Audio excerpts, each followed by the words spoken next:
बच्चे पालने के मामले में तो होश मत छोड़ दीजिए। और ये जो पीढ़ी है, ये पीढ़ी बहुत काम मांगने वाली है। देवियों और सज्जनों, मेरी बात पे विचार करिए, फिर कथा में चलेंगे, क्योंकि आज हम कथा में कुछ संतानों की चर्चा करने वाले हैं, इसलिए मैं आपको पहले से सावधान कर रहा हूं।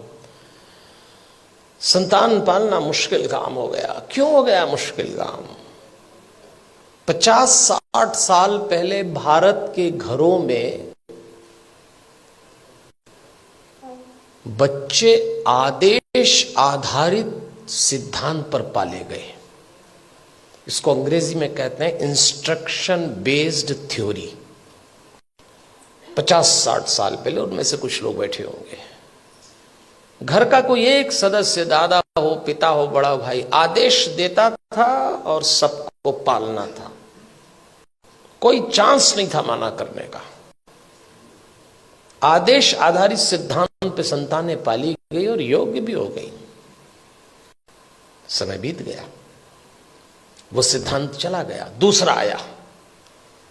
और दूसरा सिद्धांत आया विचार विमर्श पर आधारित। इसको डिस्कशन बेस्ड थ्योरी कहते हैं।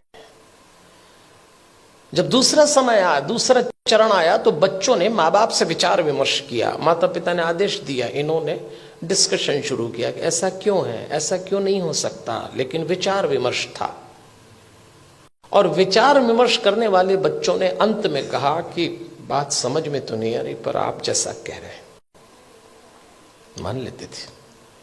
वो समय भी चला गया। फिर भारत में तीसरा चरण आया, और यह आया डिबेट बेस्ड थ्योरी का। इसमें बहस शुरू हुई। माँ बाप ने बोला नहीं और बच्चों ने बहस की नहीं। बिना बहस के तो कोई काम निपटा ही नहीं। माँ बाप ने कहा प्रणाम करो, क्यों करें? भगवान है तो क्या जरूरी है कि यही है? अभी तो कल कह रहे थे सब जगह है। अरे तो हम कर रहे हैं तो तुम करो। अरे तो आप कर रहे हो तो हम क्यों करें?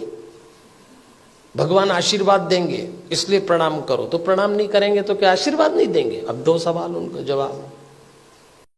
अरे भाई, प्रणाम करोगे तो आशीर्वाद मिलेगा। अगर प्रणाम करने पे आशीर्वाद देता है तो फिर भगवान किस काम का? आप एक काम बोलिए, वो बहस शुरू कर देंगे। और इस पीढ़ी ने जब बहस शुरू की तो इसको एक गलत फहमी भी हुई कि हमें अपने माँ बाप से ज्यादा अकल है। यहां से खतरा शुरू चालू हो गया। ये तीसरा चरण था। फिर चौथा चरण आया। इंस्ट्रक्शन बेस्ड थ्योरी चली गई, डिस्कशन वाला दौर चला गया, डिबेट वाला दौर भी चला गया। अब डिनाई का दौर आया। माँ बाप ने बच्चों से कहा और उन्होंने इनकार। नो, इनकार तो आजकल ऐसे करते, कोई काम बोलो नहीं, नहीं तो जैसे नाक पे रखा है। इस समय यह दौर चल रहा है, और इसका परिणाम आया कलह। धीरे धीरे माता पिता और बच्चों के बीच में कलह चालू हो गया।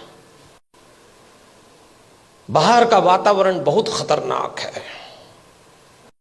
आप अपने बच्चों को घरों में संस्कार दे रहे हैं, समझाइश दे रहे हैं, परंपरा सिखा रहे हैं, बच्चे जरा सा देहरी पार जाते हैं, दुष्कर्मों की, वासनाओं की आंधियां चल रही हैं, दुराचरण के थपेड़े चल रहे हैं। कैसे बचाएंगे इन बच्चों को?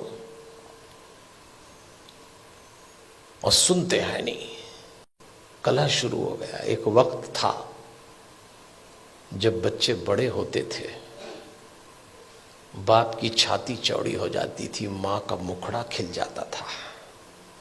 और एक वक्त आया कि जवान बच्चों को देख के बाप की कमर झुक गई, मां की आंख के नीचे काली झाई आ गई। अपने ही जवान होते बच्चों को देख के लोग डरने लग गए, कब सलामत ठीक हो जाएं। क्या हो गया हमारे इन बच्चों को? अभी रोशनी 2 कदम ही गई है। इन बच्चों को देख के लगता है अभी रोशनी 2 कदम ही गई है, दिए को किसी की नजर लग गई।